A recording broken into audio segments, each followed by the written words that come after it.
living in a small town, and most girls get knocked up in high school, and then that becomes their lives. And obviously, if you're a successful guy, you probably don't want to raise another guy's child, especially if you're still in your 20s, and then be saddled perhaps with the debts of that woman and the specter of the baby daddy throughout your life. Totally understandable that you wouldn't want to go down that treacherous road.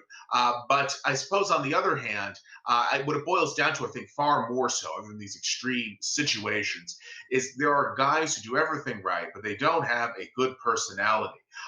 It's not that they have a bad personality, it's not that they're irritable, but it's sort of like in a conversation like this.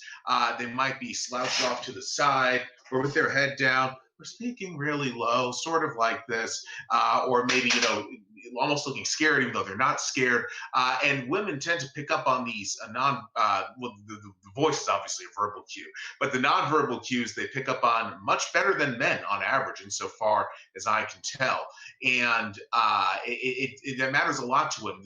The emotional component of all this, essentially, men and women are attracted to each other in different ways. Sexual attraction, I mean, appearance is applies to both men and women, but men are almost totally appearance oriented, but women, appearance is secondary to the emotional fulfillment they have. And that's why you wind up seeing very attractive women with guys that are not conventionally attractive, some guys that are both unattractive and they are losers by any conventional metric, but the women still go with them because they get this emotional fulfillment, and that explains it. And I think a lot of guys just don't understand that, and the lack of understanding causes them problems and society problems as well. So this is something not unique to the West, but I think in the West it is quite prominent, unfortunately. I think there's very bad socialization between the sexes, and it causes, a litany of issues within our corner of the developed world. Do white people who join Antifa fall for media propaganda? Or do they rarely believe their worst enemy is Spencer and not corporate oligarchs? They seem so dumb. Normal, no normal person joins Antifa. Okay, it's because you're like the mirror version of the alt-right, generally speaking, that you join Antifa. If you're married with kids, you're not going to be joining Antifa.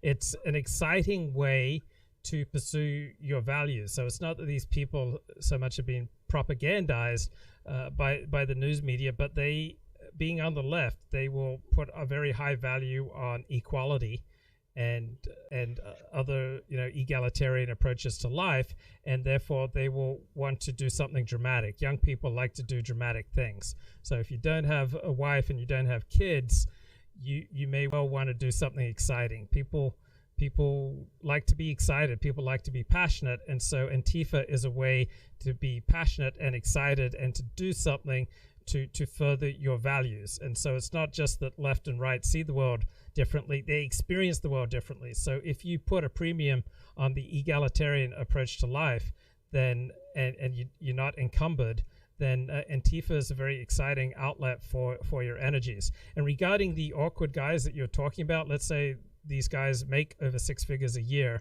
but they have weird interfering tension patterns. They have a weird hunch that they're socially awkward. All those guys that I know like that, they're all married to Asian women. Like, Asian women are far more accepting of these kind of frailties. And I, for example, could have married Asian, countless times over. I'm a bit of a quirky dude, and Asian women, generally speaking, they're quite willing to put up with my quirkiness because they see that that underneath my weirdness, that this is a guy who can commit, can settle down, and is not going to beat them, and is going to be a law-abiding, productive citizen. So yeah, I notice a lot of very awkward white guys who earn over 6 figures a year. A lot of Jews who are Jewish guys, awkward Jewish guys who marry Asian women. And then one more thing, there's a comment in the chat: nobody respects the institution of marriage anymore. That's nonsense. Probably half the population has considerable respect for the institution of marriage, and ironically, our elites do respect the institution of marriage. Our elites marry, our elites have children, and our elites stay married. Okay, our elites are not out there wife swapping. They're not pedophiles. They're not degenerates in the way they conduct their lives. The elite people I know on the left who are highly intelligent and who are flourishing in their careers, they're all pretty much married to the same woman. Okay, 10, 20, 30 years later, they have 3, 4 kids. All right, so they do respect the institution of marriage in the way they conduct themselves. Now, they have liberal views. They may support same-sex marriage.